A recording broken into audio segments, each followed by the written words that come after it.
Well, filing for divorce may seem like a final decision, but some people say it's really just the beginning. And attorney Lori Clark Viviano is here to make sure you don't drown in all the details. And, you know, it's a tough decision to get to, of course, anyway, you know, emotionally, financially. But really, after you make that decision, holy cow, that's when the paperwork starts. Absolutely. And the first thing that you should do is come see me, because you need to separate your banking. You need to make sure that the house is separated. Because if you don't, if somebody dies or something happens, then the house goes all to the one person you don't want to get it. You don't want them wiping out your accounts. You don't want them running up your credit cards.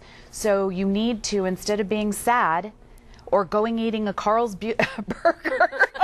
Oh, right. If you tell me I can't visit my two friends, Ben and Jerry, then we're just about done. We're done. Go see Ben and Jerry's, then come see me. Well, I think that what's so monumental is that, you know, this is such a life-changing decision, and obviously couples have gone through, you know, a lot to get to that point. So you need to seek, you know, friends support, emotional support, whatever you need. But in the practical sense, that's where you come in, and you got to kick it into high gear.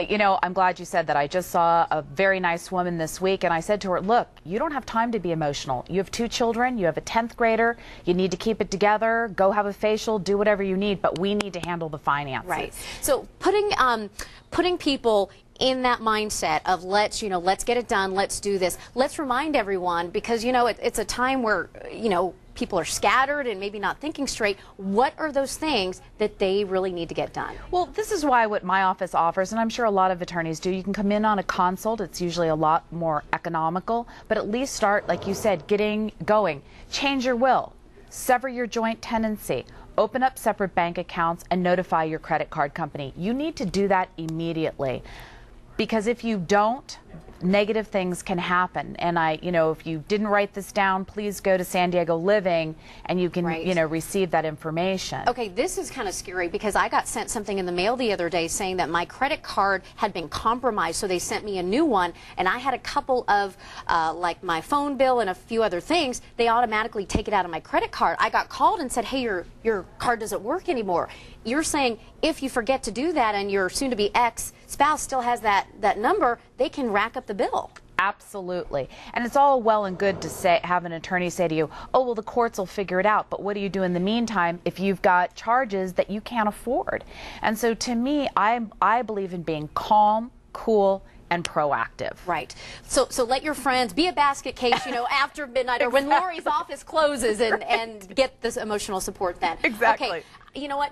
This is a word that I'm not really familiar with. I think it was the second tip on there about the tenancy. Can you explain that? Oh, that's really interesting. So you and I own a house together, and you die. I get it all. So when you're going through a divorce, what you usually want to have happen is, you know, if you die, I'm sure you want maybe your children to receive it, your parents, a sibling, or whatever. But that's what the problem is. It is a community asset.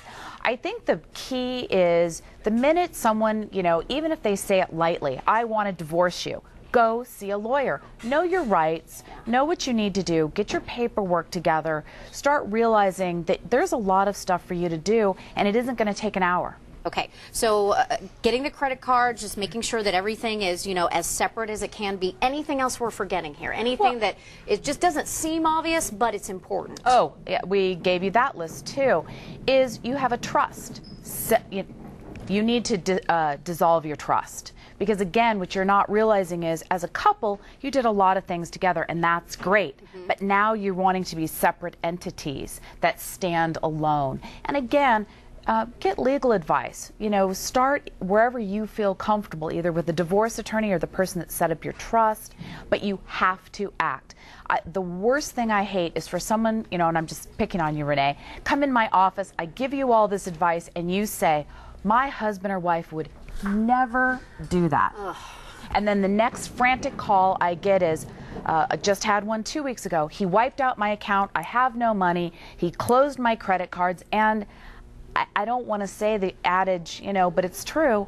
I told you. Right. Better to be safe than sorry. And one last real quick question. Beneficiaries, changing your beneficiary. Once you file for divorce, you cannot change your beneficiaries. You can before you file for divorce. Okay. Thank you, Lori, so much. And all Lori's information is up on the screen there. You can call her by phone or by her website.